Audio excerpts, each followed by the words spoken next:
So hey guys, welcome back to my YouTube channel. तो आज हम अपोसी सीरीज को फिर से कंटिन्यू करने जा रहे हैं। अगर आपने प्रीवियस चैप्टर्स के एक्सप्लेनेशन नहीं देखी तो आप देख सकते हो, प्लेलिस्ट में अवेलेबल है सेंशन गोडो नाम से, और प्लेलिस्ट का लिंक डिस्क्रिप्शन में भी है, तो आप डायरेक्ट वहां पे क्लिक करके देख सकते हो। तो जैसे कि हमने प्रीवियस चैप्टर में देखा था, लू जेंग हुआ टियानमिंग के स्टेप्स को कॉपी कर रहा होता है और साइड में प्रैक्टिस कर रहा होता है। तो चैप्टर नंबर 38 की स्टार्टिंग होती है। ज़ोयुन लू जेंग की तरफ देख रहा होता है और सोच रहा होता है कि लू जेंग क्या कर रहा है, ये ऐसे यहाँ वहाँ क्यों घूम रहा है। फिर वो ध्यान से देखता है और सोचता है इसका वॉकिंग पैटर्न तो ये तो हुआ टियानमिंग के स्वॉर्ड स्टेप्स हैं, पर इसने तो अभी सिर्फ देखा है और स्वॉर्ड को यूज करना सीखा है, ये कैसे ऐसे मूव कर सकता है। लू जेंग रुक जाता है और उन स्टेप्स को कंप्लीट कर लेता है। लू जेंग सोच रहा होता है कि ऐसा लग रहा है मैच जल्दी खत्म होने वाला है। फिर जो यूकी होता है वो हुआ टियानमिंग की तरफ अपना अटैक यूज करता है, क्लाउड ड्रैगन शैडो स्लेयर, और अपने स्पेयर को बड़ी स्पीड से उसकी तरफ फेंक देता है। पर हुआ टियानमिंग सिंपल जिगजैग अपने स्वॉर्ड स्टेप्स को यूज कर लेता है और उसे डॉज कर लेता है बड़ी आसानी से। हुआ टियानमिंग इतनी अच्छी तरह से स्वॉर्ड स्टेप्स यूज कर रहा होता है कि ऐसा लग रहा होता है कि वो हर तरफ है अरेना में। यूकी सोच रहा होता है ये मेरा स्ट्रॉन्गेस्ट अटैक था जो मैंने अभी यूज किया है, पर हुआ टियानमिंग ने इसे बड़ी आसानी से रोक लिया। पर मैं ऐसे कुछ भी नहीं कर सकता अगर मुझे एग्जैक्ट लोकेशन पता नहीं होगी हुआ टियानमिंग की।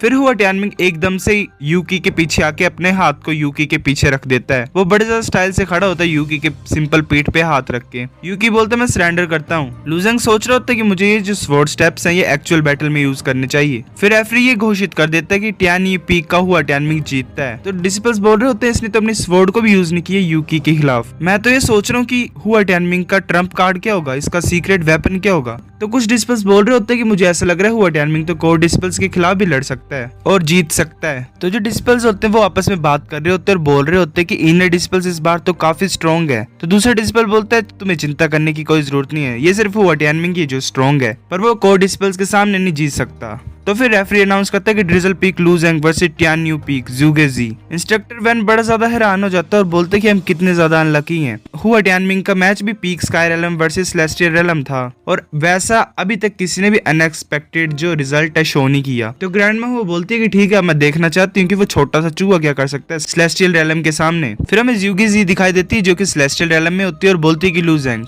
ये पहली बार नहीं है कि मैंने तुम्हारा नाम सुना है, मेरी फैमिली में तुम्हारा नाम चलता रहता है, तुम्हारा लक इतना भी ज्यादा अच्छा नहीं है क्योंकि तुम मेरे अगेंस्ट मैच हुए हो। लू जेंग बोलता है बकवास करना बंद करो, अगर तुम लड़ना चाहते हो तो लड़ो चुपचाप, और अगर तुम फाइट नहीं करना चाहते तो जल्दी से सरेंडर कर लो, मेरे पास टाइम नहीं है। तो बोलती है ठीक है मुझे तुम्हें दिखाने दो कि असली पावर क्या होती है और एक डिफरेंस क्या होता है स्काई रेलम और सेलेस्टियल रेलम डिसिपल में। फिर वो हवा में उड़ जाती है और अपने फैन से थंडर क्रिएट करती है पिंक कलर की। भाई लड़कियों को पिंक को ज्यादा पसंद है। फिर उस अटैक के अगेंस्ट लू जेंग अपने स्वॉर्ड स्टेप्स को यूज करता है जो कि उसने हुआ टियानमिंग को देख के लर्न किए थे। जो डिसिपल्स होते हैं वो बड़े ज्यादा हैरान हो जाते हैं और बोल रहे होते हैं कि ये बच्चा स्वॉर्ड स्टेप्स को कैसे जानता है। तो एक डिसिपल बोल रहा होता है ये स्वॉर्ड स्टेप्स नहीं है, ये सिर्फ एक कॉपी है। हुआ टियानमिंग भी बोल रहा होता है कि लू जेंग ने एक्चुअली मेरे स्वॉर्ड स्टेप्स को कॉपी कर लिया है, इसने तो अभी स्वॉर्ड इंटेंट को कॉम्प्रिहेंड किया था, पर ये अभी से स्वॉर्ड स्टेप्स को यूज कर सकता है। ये टैलेंट तो बड़ा ज्यादा डेंजरस है। जो पैट्रियाज होता है वो भी देख रहा होता है और बोल रहा होता है कि जो उसके साइड में होता है उसको बोलता है कि चू जेंग तुमने भी नोटिस किया कि कुछ यहाँ पे अजीब है। तो चू जेंग बोलता है मैंने देखा पर मुझे लगता है आपने नहीं देखा ठीक ढंग से। जो लू जेंग था वो हुआ टियानमिंग के स्वॉर्ड स्टेप्स को कॉपी कर रहा था, साइड में अरेना में प्रैक्टिस कर रहा था। ये काफी ज्यादा सरप्राइजिंग है। ये अमेजिंग बात है कि उसका टैलेंट इतना ज्यादा, पर ये शेम की बात है कि वो सेकंड ईयर ऑफ स्काई रेलम में है। ज़ूगे जी को हराना इसके लिए बड़ा ज्यादा टफ हो जाएगा क्योंकि वो सेलेस्टियल रेलम में है। तो पैट्रियाज बोलता है चू जेंग मेरे तो थोड़ा सा डिफरेंट ओपिनियन है तुम्हारे हिसाब से, मुझे लगता है ये बच्चा टॉप 30 में आ सकता है। तो चू जेंग सोच रहा होता है कि टॉप 30 इसका मतलब ये कोर डिसिपल्स को भी हरा देगा। तो ज़ूगे जी होती है वो अपने फैन से साइक्लोन्स क्रिएट कर देती है, टोर्नेडोस क्रिएट कर देती है जो कि लू जेंग के सामने घूम रहे होते हैं। लू जेंग उन्हें भी बड़ी आसानी से डॉज कर रहा होता है स्वॉर्ड स्टेप्स की वजह से। तो डिसिपल्स बोलते हैं तो क्या हुआ, इसने हुआ टियानमिंग के स्वॉर्ड स्टेप्स को कॉपी की है, ये कोई चीज नहीं है जो हुआ टियानमिंग ने खुद डेवलप की है। अगर हम दूर से देखेंगे तो ये हुआ टियानमिंग के स्वॉर्ड स्टेप्स जैसा नहीं लग रहा है, पर ज़ूगे जी के अटैक्स को डॉज करना ये तो बड़ी ज्यादा अमेजिंग बात है। इतने ज्यादा क्वीन सेक्ट में डिसिपल्स नहीं है जो ज़ूगे जी के ऐसे अटैक्स को डॉज कर पाए। ज़ूगे जी बोल रही होती है कि तुम भागने के अलावा और कर भी कह सकते हो, तुम्हें हम वॉरियर नहीं बोल सकते, तुम वॉरियर कहलाने लायक नहीं हो। फिर लू जेंग को वो टोर्नेडोज हर तरफ से घेर लेते हैं, पर लू जेंग उन्हें डॉज कर रहा होता है बड़ी आसानी से। लू जेंग सोच रहा होता है जैसे जैसे मैं स्वॉर्ड स्टेप्स को यूज कर रहा हूँ वैसे वैसे मैं और अच्छी तरह से इनको यूज कर पा रहा हूँ। फिर जो ज़ूगे जी होती है वो अपने फैन से अटैक करने लगी होती है और बोलती है जेंग तुम क्या सोचते हो, तुम ऐसे ही भाग भाग के क्या बच पाओगे? तो इंस्ट्रक्टर वैन बोल रहा होता है कि 2 फ्लोर्स ऑफ ज़ेन युआन को कल्टीवेट करना बड़ा ज्यादा अमेजिंग है। ये ज़्यूगे यी की फिजिकल स्ट्रेंथ है, ये बड़ी ज्यादा डेंजरस है। मुझे ऐसा लग रहा है ये किलर मूव यूज करने लगी लूजेंग के खिलाफ। तो ज़ू युन बोलते है टीचर वैन झूठ मत बोलो, चाहे कुछ भी हो ब्रदर लूजेंग एक रास्ता फाइंड कर लेगा बचने के लिए। फिर ज़्यूगे जी अपने फैन को ऊपर उठाती है और बोलते है कि चलो इसको सेटल कर देते हैं एक ही बार में। जो अभी की हेट्रेड और पुरानी हेट्रेड है उसको एक ही बार में हम सेटल कर देते हैं। फिर वो उस फैन को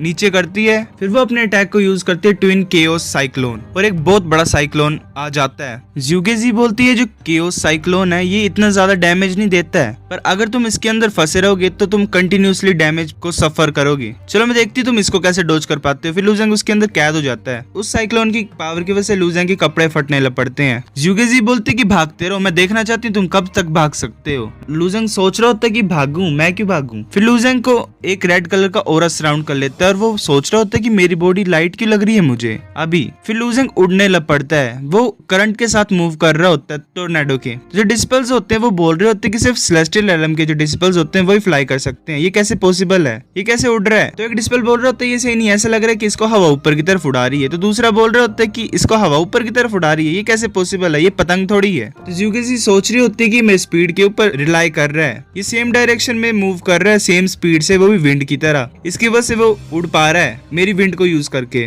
अच्छा यही रीजन होगा क्योंकि ज़्यूगे फैंग भी इसके हाथों से मारा गया है, क्योंकि ये है ही इतना ज्यादा पावरफुल। ज़्यूगे जी सोच रही होती है कि मेरे को अपने साइक्लोन की डायरेक्शन और उसकी विंड की डायरेक्शन चेंज करनी पड़ेगी। मैंने कभी ट्राई नहीं किया है पर इसके खिलाफ मुझे ये यूज करनी पड़ेगी। फिर वो अपने फैन से फिर से हवा फेंकती है और जिसकी वजह से जो साइक्लोन होता है वो ऑपोजिट डायरेक्शन में घूमने लग पड़ता है। लूजेंग उसमें फंस जाता है। लूजेंग सोच रहा होता है कि अब मेरे को कोई नहीं है रास्ता क्या छुपने के लिए। तो बाकी डिस्पल्स बोल रहे होते हैं कि लूजेंग ये सरेंडर क्यों नहीं कर रहा है। ये जो ग्रुप कंपटीशन होता है इसमें 1-2 मैच हार भी जाएंगे तो अभी कुछ नहीं होगा, इतना भी क्या जरूरी है कि भाई मरते दम तक फाइट करनी। तो एक डिस्पल बोल रहा होता है कि मैं सच बोलूं तो इस कंपटीशन के लिए क्वालिफाई होना भी बड़ी अच्छी बात है। कुछ डिस्पल्स ऐसे भी होते हैं जो कि अपनी स्ट्रेंथ को छुपाने के लिए सरेंडर तक कर देते हैं। लूजेंग की तरफ वॉयलेट करके ब्लेड्स आ रहे होते हैं एयर के। तो लूजेंग सोचता है कि मैं ऐसे पीछे नहीं हट सकता। अगर मैं मार्शल आर्ट्स के टॉप पे खड़ा होना चाहता हूँ तो मैं ऐसे डिफीट को एडमिट नहीं कर सकता। अगर मैं ऐसे करूंगा तो वो मेरे मार्शल आर्ट्स को डिस्ट्रॉय कर देगा। फिर लूजेंग उन पिंक एयर ब्लेड्स को हेड ऑन लेता है और उसके कपड़े फटने लग पड़ते हैं, पर उससे उसकी बॉडी पे कुछ असर नहीं हो रहा होता है। तो लूजेंग सोचता है ज़्यूगे जी का जो साइक्लोन की पावर है वो इतनी ज्यादा पावरफुल भी नहीं है, ये तो मेरी बॉडी को कुछ असर नहीं कर पा रही है, मेरी बॉडी तो इसको विस्टैंड कर पा रही है। फिर लूजेंग चुपचाप भी खड़ा हो जाता है उन ब्लेड्स के सामने जो कि उसकी तरफ आ रहे होते हैं। इंस्ट्रक्टर वैन चिल्लाता है कि जल्दी से सरेंडर कर जाओ, अपनी जिंदगी को बचाना चाहते तो। बाकी डिस्पल्स भी देख रहे होते हैं चुपचाप इसको।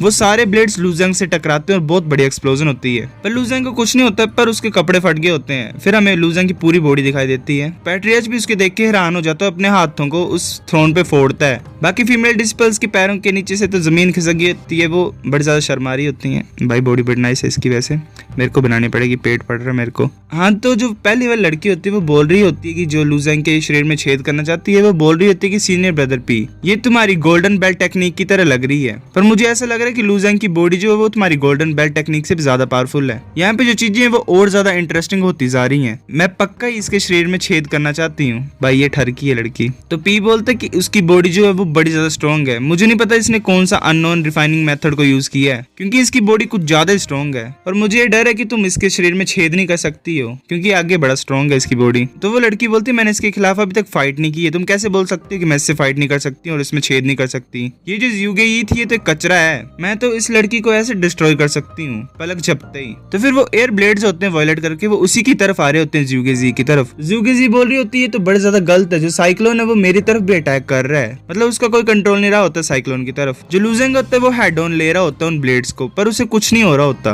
भाई क्या कूल लग रहा है। फिर लूजेंग उसकी तरफ दौड़ के आ रहा होता है, वो बचने के लिए पीछे की तरफ भाग रही होती है, पर जैसे वो पीछे देखती है तो पीछे से वो वॉयलेट कलर के एयर ब्लेड्स आ रहे होते हैं। वो सोच रही होती है कि मैं क्या करूं, अब मैं डोज करूंगी तो मुझे विंड ब्लेड मार देंगे और आगे से मुझे लूजेंग की फिस्ट। फिर वो लूजेंग की तरफ आने लग पड़ती है आगे की तरफ। फिर लूजेंग उसे बड़ी जोर से पंच मारता है और वो बैरियर से टकराती है और नीचे गिर जाती है अनकॉन्शियस होके। रेफरी बोलता है ड्रिजल पीक का डिसिपल लूजेंग जीतता है यहाँ पे। फिर इंस्ट्रक्टर वैन उसे एक रोप देख के बोलता है कि तुमने बड़ा ज्यादा अच्छा किया, तुम ज़्यूगे यी को बीट कर सकते हो, ये बड़ा ज्यादा इनक्रेडिबल है। लूजेंग उस रोप को डाल लेता है। टीचर वैन इंस्ट्रक्टर सू के बारे में सोच रहा होता है और बोल रहा होता है कि जो सेकंड लेयर का स्काई एलम का बच्चा क्योंकि इंसेक्ट में टॉप 100 डिसिपल्स में है। ये कुछ ज्यादा अमेजिंग नहीं है? अगर ये बच्चा सेलेस्टियल रेलम में एंटर कर जाएगा तो पक्का ये फर्स्ट प्लेस ही नहीं ले पाएगा, पर मुझे लगता है ये उस चीज को भी कर पाएगा जो कि इंस्ट्रक्टर सू की हेल्प करेगी, और जिस डिफिकल्ट सिचुएशन में वो अभी गुजर रही है उसमें उसकी हेल्प कर पाएगी।